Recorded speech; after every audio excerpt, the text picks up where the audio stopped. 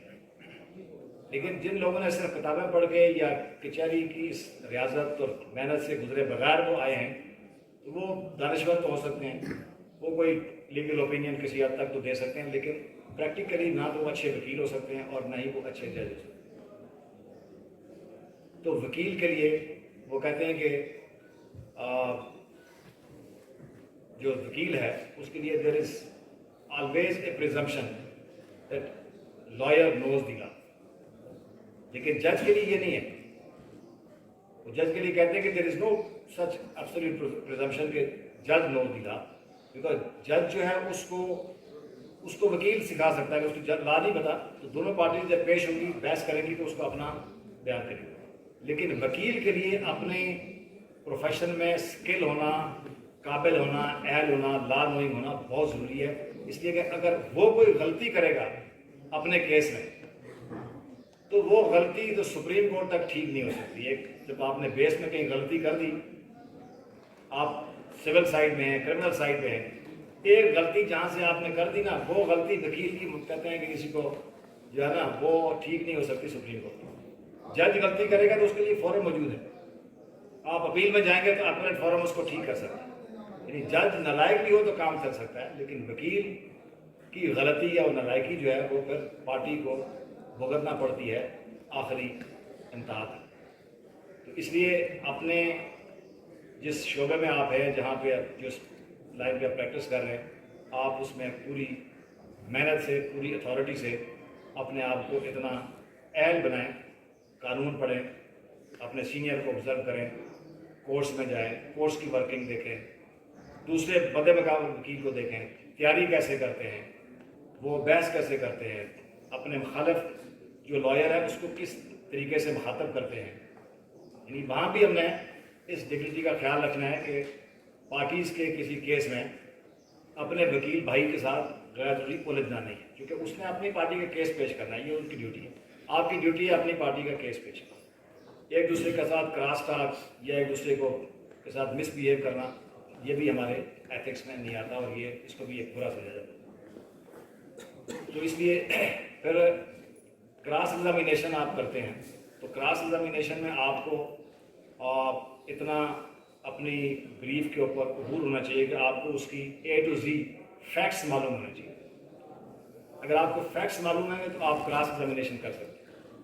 اگر آپ blindly cross examine کریں گے سول یا کرمنل دونوں سائڈ پہ، تو پھر وہ جو بلائنڈ کراس ایگزامینیشن ہوتا ہے وہ ہمیشہ آپ کے اگینسٹ جاتی ہے۔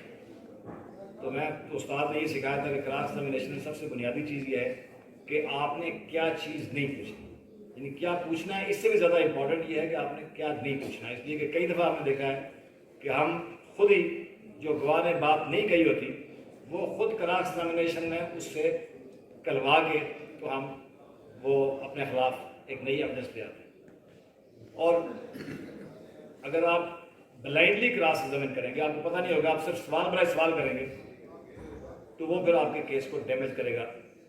تو اس لیے کراس ایگزامینیشن میں کہتے ہیں کہ آپ کو ہمیشہ جو ہے وہ دیکھنا چاہیے کہ آپ کا کیس کیا ہے، آپ کے خلاف کیا ایلیگیشنز ہیں، آپ نے ان کو ڈیمولش کیسے کرنا ہے۔ یعنی ایک ہوتی ہے بلائنڈ کراس ایگزامینیشن اور ایک ہوتی ہے ٹارگیٹ اورینٹیڈ کراس ایگزامینیشن، کہ آپ نے ٹارگیٹ دیکھنا ہے کہ یہ چیزیں آپ کے خلاف ہیں، آپ نے ان کو اپنے ایسے لائن کراس ایگزامینیشن کی لینی ہے جس میں آپ نے ان پوائنٹس کو ڈیمولش کرنا ہے۔ تو جب آپ کے ذہن میں یہ چیز ہوگی، فیکٹس آپ کو پتہ ہوں گے، اور آپ اسی نقطۂ نظر سے ان پوائنٹس کو اور اپنے خلاف جو چیزیں ہیں ان کو ڈیمولش کرنے کے لیے کراس ایگزامین کریں گے، تو وہ پھر آپ کو فائدہ دے گا۔ وہ ایک ٹارگیٹ اورینٹیڈ ہو جائے گی کہ آپ نے جو ٹارگیٹ سیٹ کیے ہیں ان کو آپ نے اٹیک کرنا ہے، اور وہیں سے آپ کو اپنے بینیفٹ کی چیز مل سکتی ہے۔ تو یہ اس لیے یہ وہ چیزیں ہیں جو آپ کو، اور بحث میں بھی آپ کو ہمیشہ اپنے فیکٹس پہ عبور ہونا چاہیے، اور فیکٹس اور اپلیکیبل لا وہ آپ بریف بنا کے سامنے رکھیں، تاکہ جب آپ کو جج کوئی سوال پوچھے تو آپ کو ہر چیز ایک دم آپ کے فنگر ٹپس پہ ہو اور پیجز، ورنہ وہاں فائل کھول کے ورک گردانی کرنا وہ ایک غلط امپریشن جاتا ہے وکیل کے بارے میں کہ شاید اس نے تیاری نہیں کی، تو تیار ہو کے جائیں اور کورٹ میں پیش ہوں بڑے ہمبل طریقے سے. ہمبلنس جو ہے یہ بھی ایک اچھے وکیل کی ایک کوالٹی ہوتی ہے، لیکن ساتھ ساتھ یہ بھی ضرور ہے کہ کہیں اگر یعنی جج کا عزت احترام ہونا ہے ایٹ دی مطلب لاسٹ مومنٹ تک کرنا ہے، انلیس کہ کوئی جج آپ کی عزت نفس پہ حملہ نہ کر دے یا کوئی اس طرح کی بات نہ کر دے جو آپ کی عزت نفس کے خلاف. اپنی ڈگنیٹی کے اوپر بھی کمپرومائز نہیں کرنا. وہاں کوئی بات ہے تو ضرور جج کو بھی وہاں بالکل ایک ود ان لمٹس تہذیب کے اندر اس کو بھی اپنی بتائیں کہ آپ بھی اپنے لمٹس کا حاصل کریں. لیکن غیر ضروری طور پر کورٹ میں الجھنا بھی یہ کوئی اچھی بات نہیں ہوتی. ہمبلنس آخری حد تک شو کرنی چاہیے اور اس کے مطابق آپ کیس پیش کریں. تو یہ میرا خیال ہے یہ ایسی چیزیں ہیں جو ہمارے وکیلوں کے لیے، نوجوانوں کے لیے ہمیشہ ان کی کارآمد ثابت ہو سکتی ہیں کہ اگر وہ ان پرنسپلس کو اور ان چیزوں کو دیکھتے ہوئے اپنی پریکٹس کو ریگولیٹ کریں. اور آپ سب کی طرح ہم بھی جتنے لوگ یہاں بیٹھے ہیں اسی طرح ہم نئے تھے جب یہاں آئے تھے، اس وقت شاید ہم یہ نہیں سوچ سکتے تھے کہ ہمیں اس پروفیشن میں اتنی اسپیس ملے گی یا اس طرح کی ہماری پوزیشن ہوگی. لیکن الحمدللہ آج آپ کے سامنے بیٹھے ہیں.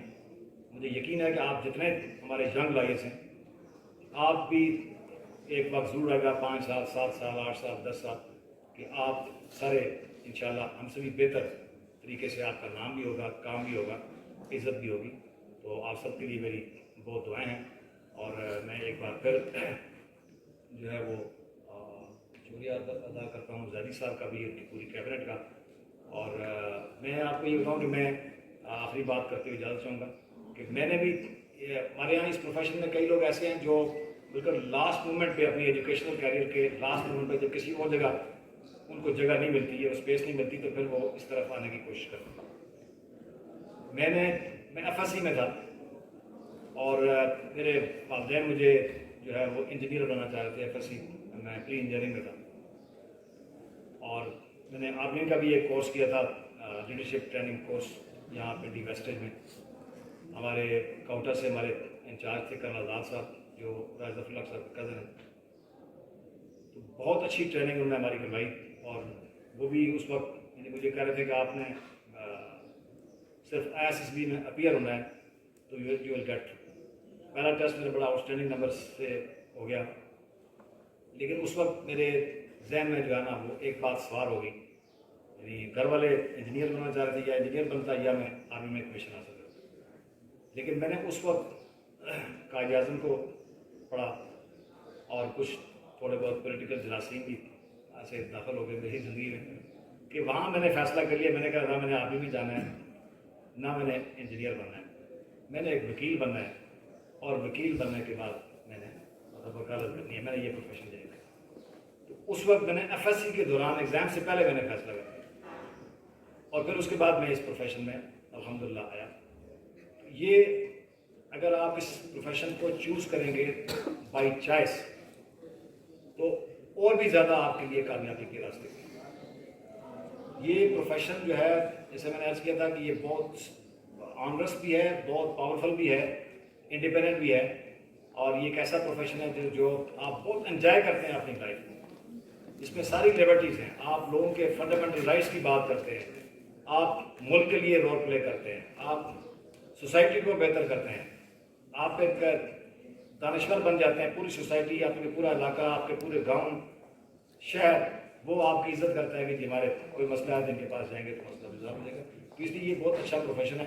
اس کو بائی کنوکشن جو ہے بائی چوائس اس کو جوائن کریں اور اس میں محنت کریں. اللہ تعالیٰ آپ سب کو اپنی برکتوں سے اور اپنی نوازشات سے نواز دیں. Thank you.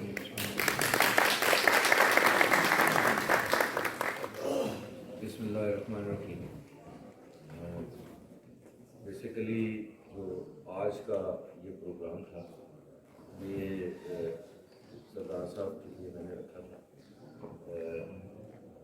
بنیادی طور پہ چونکہ یہ اس پروگرام کو آج کنکلوڈ کر رہے ہیں تو کچھ گزارشات آپ نے میں نے بھی کبھی کی، اس لیے میں نے سردار صاحب کا تھوڑا سا وقت جو ہے وہ چلانے مانگا ہے.